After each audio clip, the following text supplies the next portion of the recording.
Hi everyone, it's me, Lubna. Today is Saturday, October 12th, 2024. This video is dedicated to my beloved, and the topic of this video is going to be about how the spiritual evolution of humanity is dependent upon the spiritual evolution of the individual. Or in other words, if you want to change the world, you have to change yourself first. And that requires quite a lot of effort and honesty with oneself. So in relation to that topic, I wanted to share something else from this book that I've been reading, The Road Less Traveled, A New Psychology of Love, Traditional Values, and Spiritual Growth by the psychiatrist M. Scott Peck, MD. And by the way, I'm almost done reading this book. But the pages that I wanted to read aloud to you today have to do with the topic of evolution, and there are a couple of diagrams in these pages, so I'll show those to you as I read from these two pages, and I'll just go ahead and read them aloud now. Here it goes. The process of evolution can be diagrammed by a pyramid, with man, the most complex but least numerous organism, at the apex, and viruses, the most numerous but least complex organisms, at the base. And then this is the diagram that he included. And then the apex is thrusting out, up, forward against the force of entropy. Inside the pyramid, I have placed an arrow to symbolize this thrusting evolutionary force, this something that has so successfully and consistently defied natural law over millions upon millions of generations, and that must itself represent natural law as yet undefined. The spiritual evolution of humanity can be similarly diagrammed.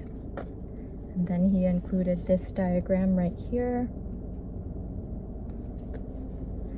Again and again, I have emphasized that the process of spiritual growth is an effortful and difficult one. This is because it is conducted against a natural resistance, against a natural inclination to keep things the way they were, to cling to the old maps and old ways of doing things, to take the easy path. About this natural resistance, this force of entropy, as it operates in our spiritual lives, I will have still more to say shortly. But as in the case of physical evolution, the miracle is that this resistance is overcome. We do grow. Despite all that resists the process, we do become better human beings. Not all of us, not easily, but in significant numbers, humans somehow manage to improve themselves and their cultures. There is a force that somehow pushes us to choose the more difficult path, whereby we can transcend the mire and muck into which we are so often born. This diagram of the process of spiritual evolution can apply to the existence of a single individual. Each of us has his or her own urge to grow, and each of us, in exercising that urge, must single-handedly fight against his or her own resistance. The diagram also applies to humanity as a whole. As we evolve as individuals, so do we cause our society to evolve. The culture that nurtures us in childhood is nurtured by our leadership in adulthood. Those who achieve growth not only enjoy the fruits of growth, but give the same fruits to the world. Evolving as individuals, we carry humanity on our backs, and so humanity evolves. So those are the two pages that I wanted to share from this book today, and I really thought long and hard about what he was trying to say in those pages, and I believe that as he said so, this idea of spiritual growth is applicable not only to the individual but also to humanity as a whole.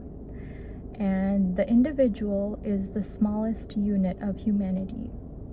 So when we improve ourselves against resistance, meaning against the forces that try to drag us down or make us worse human beings, like we work against those forces, and instead of going down to more primitive levels, we rise up and become stronger spiritually. So when we do that as individuals, we influence other people to do the same. Like, for instance, by me making these videos of my own process of spiritual and intellectual growth, I am hoping that I could influence some of you who watch my videos to do the same. And in so doing, we collectively help humanity rise. And I think that this is such a beautiful process and a beautiful thing to witness and realize when we look at the whole of everything. And he talks about working against entropy. And if you know anything about physics or chemistry, or are involved in the sciences or have a background in the sciences in any way, you might know what entropy is. And entropy basically, in very simple terms, is the idea that everything in the universe, everything in the natural world, tends to go toward increased randomness and disorder, just naturally. So we naturally have an inclination to become less organized, and in other words, when it comes to spiritual growth, it refers to our inclination to be lazy and not want to change and not want to grow. And that's why spiritual growth requires working against entropy and working against this force that is pushing us to become more disorganized and disordered. We have to work against that in order to become more organized and higher and more spiritually evolved. So I'll show you the diagram again that he showed in this beautiful book. So that's the diagram that he showed. And in that diagram, you see that at the bottom it says undeveloped spirituality, and then at the top it says spiritual competence. And then on both sides, you see the force of entropy trying to drag us down back to undeveloped spirituality. But humanity as a whole, including the individual, are trying to go from undeveloped spirituality up to spiritual competence. So we're working against entropy, and we're working against this force of nature that tries to bring us down back into more primitive levels of existence. So let's apply this idea to our own personal lives. When we're working against entropy, again, as I said before, we're working against the force of laziness, the force that tries to keep us from developing and maturing. And a lot of us, everyone faces troubles and difficulties in their lives. And sometimes we don't allow those troubles and difficulties to make us better and to improve ourselves.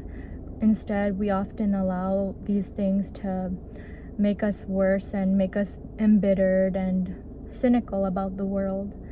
But if we are to work against entropy and work against our laziness to change and our desire to avoid doing the work, doing the inner work, then we can achieve this spiritual competence. We can go up against the force of entropy that tries to drag us down. So by showing you that diagram, I hope that I've influenced you to work against those forces in your own life, and in so doing, you may influence other people around you to do the same. You might serve as an example for your friends, your family, your co-workers. As for me, I'm hoping that I could serve as an example for you who are watching my videos.